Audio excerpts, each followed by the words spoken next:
Tambalang kumikinang. Coliala and Diego Bandido.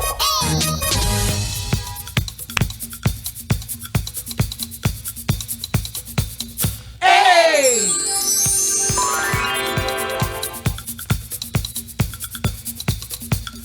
Hey! Magandang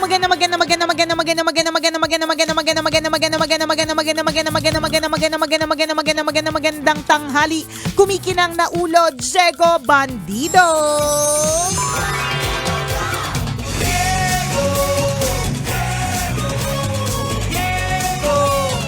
Go, Diego, go! Magandang tanghali! Kumikinang ina!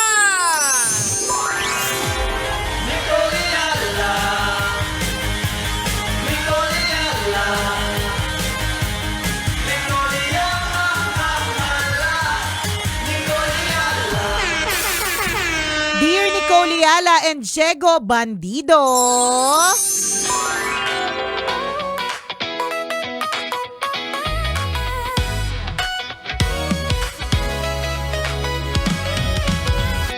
Sabi nila, you can never mix business with pleasure. Papaano naman kung kaming mga magbabarkada, gusto namin magtayo ng negosyo namin? Mga kikay po kasing apat kami at gusto po naming magtayo ng negosyo ng mga accessories. Kaya lang may mga tao sa paligid na nagsasabi na ito daw po ang magiging mitya ng aming pagkakaibigan. Kasi nga, you cannot mix business with pleasure. Ay. Yun lang po, tambalan. Baka naman pwede kayong magbigay ng advice because we really want to start this. Thank you and God bless. Alam mo Ayan. yun yung mga taong lalayuan nyo. Kaming mga hindi swinerte sa negosyo, tama ba?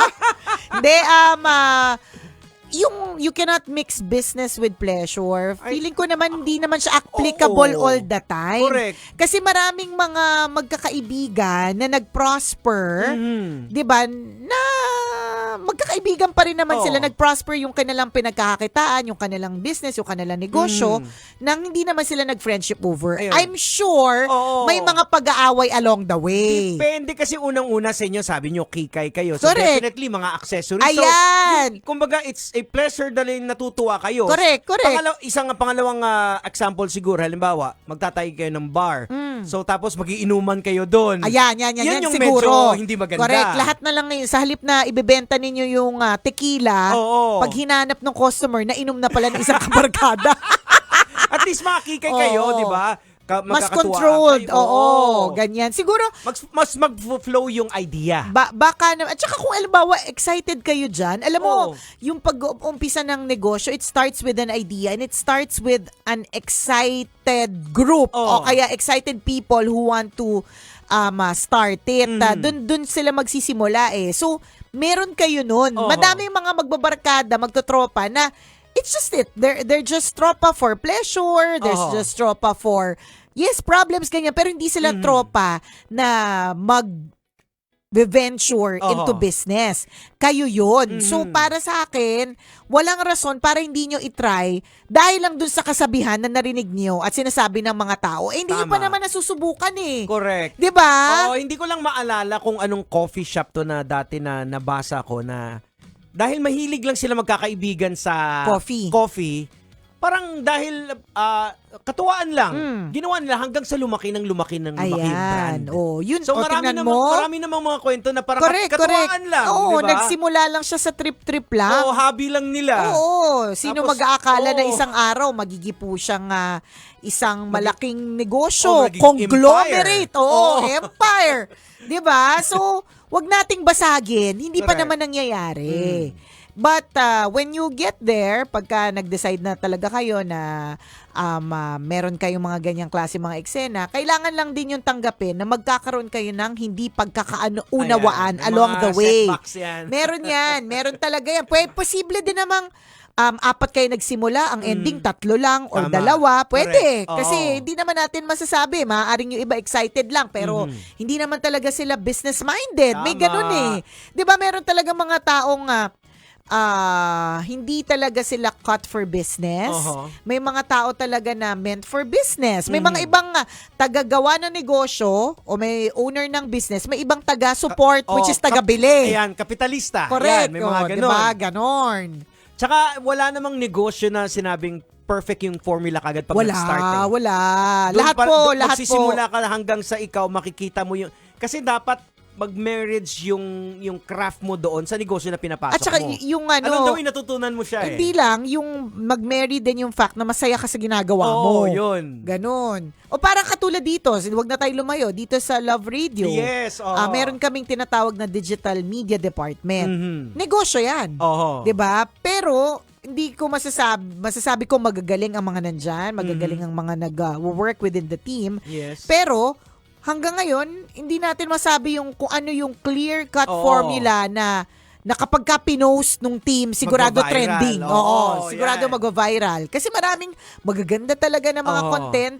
Yung, for example, yung ating April Fool's Day prank. Mhm. Hindi ko alam kung na post lang siya talaga at the time na yung April Fools was during Holy Week. Aha. So yung mga tao talagang wala sila masyado sa social media, maaaring ganun, or did we not share it enough, Mhm. or hindi ko alam, pero hindi siya nag-viral as we intended it to be. Ganon ang intention namin nung pagkatapos ng prank na yon. Ang nag-usap pa kami pagkatapos nun. I mean, basta yung April Fool's Day prank na yun, kung na-miss nyo po yun yung, kunyari, inaway ni Mara Tony, yung mga tao dito sa Love Radio. Parang ganon. Ang nagpa-prank ay si Mara Tony, ako, saka si Kim Chino. Kim Chino. So, yun, kami yung prankster. Tapos sa mga biktima, lahat ng mga iba na nasa office, 'di ba? So, ang ganda na kasi ng kinalabasan talaga nun nung content na yun. Pero hindi siya nag-viral. Hindi talaga. I don't think na hit pa yung expected na number of views na gusto natin. Hindi kasi nga, yun yung sinasabi natin na maaaring nandun yung puso, nandun yung talented lahat, maaaring nandun yung resources, pero parang negosyo, wala namang clear cut. We only hope. 'Di ba? We only hope na maraming sumuporta. We only hope na pag nag-viral, kunyari yung negosyong ito, viral siya na matagal na panahon, ganyan, 'di ba? Pero hindi nga natin malalaman hangga't hindi natin susubukan. Tama. Samantala, yung naman na yung kumanta yung dalawang magkaibigan yung sa Independence Day. Na diba? palayain na kita. Palayain na kita. Na luma yun It's not even a new content. Repurpose yun na luman-luma na yun. May mga nagre-resurface na mga Oo, resurface lang na video. Yung pa yung mas maraming views. Tama. Diba? Kasi hindi mo malalaman Pero, hindi mo rin naman talaga malalaman kung mananalo ka dyan kung hindi mo talaga susubukan. So, try lang ng try. So, Correct. para sa amin, ni Jegs, I believe parehas kami ng opinion dito. Don't let other people put you down agad. Ano ka ba, mag-uumpisa kayo ng negosyo, maraming problema yan. Ayan. Kung sa una pa lang, nagpapa-apekto ka na sa negative na sasabihin ng ibang tao, nakapaw, good luck. Kaya nga sinasabi ng mga eksperto sa pagdating sa mga negosyo, pag nagnegosyo ka, ilayo mo sa mga kamag-anak mo. Yun siguro Kasi pwede. Instead na sila yung sumuporta, minsan sila pa yung manghihingi ng libre. Pwede ganon. Wala ba tayo dyan? Ayan, Free diba? taste ba dyan? Correct.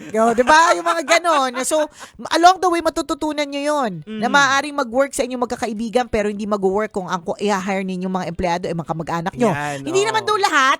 May mga iba naman na hinire ang family members pero it works at okay sila. Diba? But uulitin namin, lahat ng ito ay haka-haka lang natin. Hindi po natin lahat ito malalaman hanggat hindi po natin susubukan. Correct. So, go ahead and try it. Kasi doon talaga yung tunay na pag-aaral sa negosyo. Pag Ayan. nandun ka na. Correct. Experiential siya. Kailangan ma-experience mo muna. Saka mo ma-realize, ay, hindi talaga ako pang negosyo.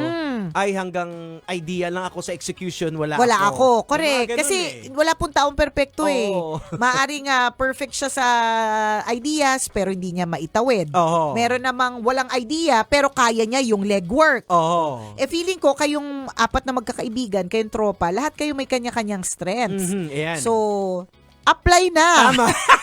Alam nyo, pinakamaganda para lumago ang negosyo ninyo. Bago kayo mag-start ng negosyo. Kumuha kayo ng strengthening coach. Yan. Coach Nicole Yala. Yes. Gallup Certified Strengths Coach Nicole Yala. Na may mga nag-inquire na sa sobrang busy ko. Hindi ko nasagot. Ang dami na nag-inquire. Sabi ko, paano ko ba ito gagawin. Hindi kasya sa schedule niya. Kasya sa oras ko. Pero malay mo, di ba tayo kayong apat na magkakaibigan matuloy sa strength sa discovery session Yan. na bigay ni Nicole Yala. Ano ba ito? Para dun sa mga hindi nakakaalam, ako po ay isang Gallup Certified Strengths Coach. Ang idea po na isang Gallup Certified Strengths Coach, international yan ang certification. Ang idea po niyan ay ma-discover mo yung strengths mo para magamit mo sa work, sa life. Ngayon, mo naman yung ano ng asawa mo, ayan na naman siya, nagpo-promote na naman. Tapos pag may mag-inquire, di sasagutin. Ano mo talaga, Nicole yan? Malay mo nga matuloy. Ako naman magpo-promote lang. Feeling ko kasi, Jegs, if it's meant to happen, it will Yeah, ako So, naniniwala ako. maaaring dun sa mga, hindi ko pa nasagot, pasensya na po kung hindi ko pa kayo nasasagot. Hindi ko na nga alam kung paano ko kayo babalikan di ba? Kasi natabunan yung message nyo. Maaaring hindi pa panahon. Maaaring pag nag-resurface kayo ulit ng nag-chat kayo ulit, ito na yung panahon. Or maaaring ang panahon para dun sa apat na magtotropa. Ako talaga sa totoo lang, ang laki ng tulong nung strengthening. Okay, meron po tayong testimonial. Kasi kahit saan ako pumunta, lagi kong ini-explain sa kanila na eto, kumuha ako ng exam, kaya ganito ako, parang may disclaimer na ako. Pasensya na, hindi ako talagang masyadong kuminsan kasi, yung ideation nga sa akin, halimbawa, nagkukwentuhan, ang daming pumapasok ang daming na idea. And natural kasi kay Diego yun. Sobrang dami. In fact, alam mo yung, hindi pa natin alam, wala pang pangalan yung strengths natin. Alam na po namin lahat. I mean, everyone na naka-work si Diego Bandido na pagdating sa meeting, siya yung may pinakamaraming sinasabi. Actually, not necessarily implement lahat naiisip niya lang because nga, ang strength niya is ideation. Ano yung ideation? Maraming ideas. Dati, nung hindi ko naintindihan, parang naiinis na rin ako sa sarili ko. Bakit ang dami ko sinasabi? Ang dami ko na naman sinasabi. Ang dami ko na naman sinasuggest. At yun po yung thing with ideation They just have so many ideas. Popcorn siya na ideas. Not necessarily lahat po yun mag-work.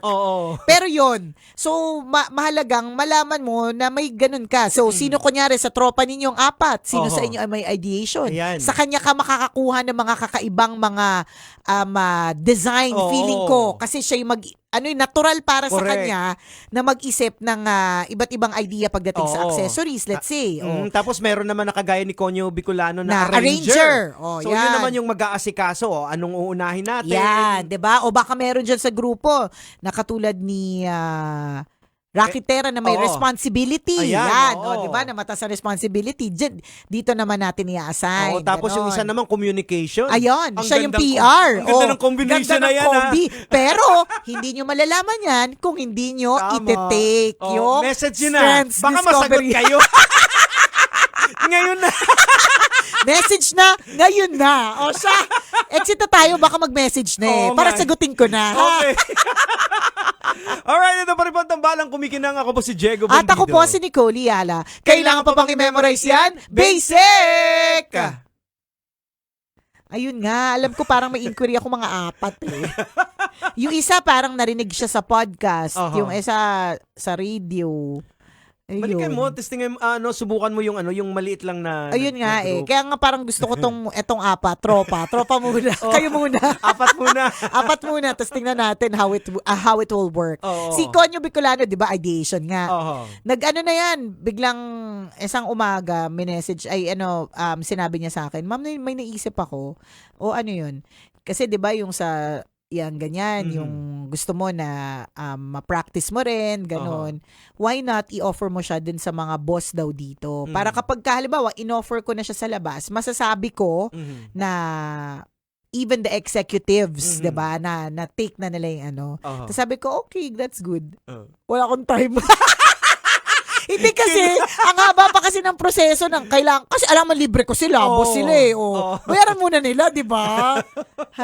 Anyways, maganda kapag yung business niyo nag-uumpisa kayo, di ba? It's nice to know your strengths. Correct. Kilala niyo yung isa't isa. Kilala niyo yung isa't isa. Tapos maintindihan mo, bakit siya ganun mag-operate?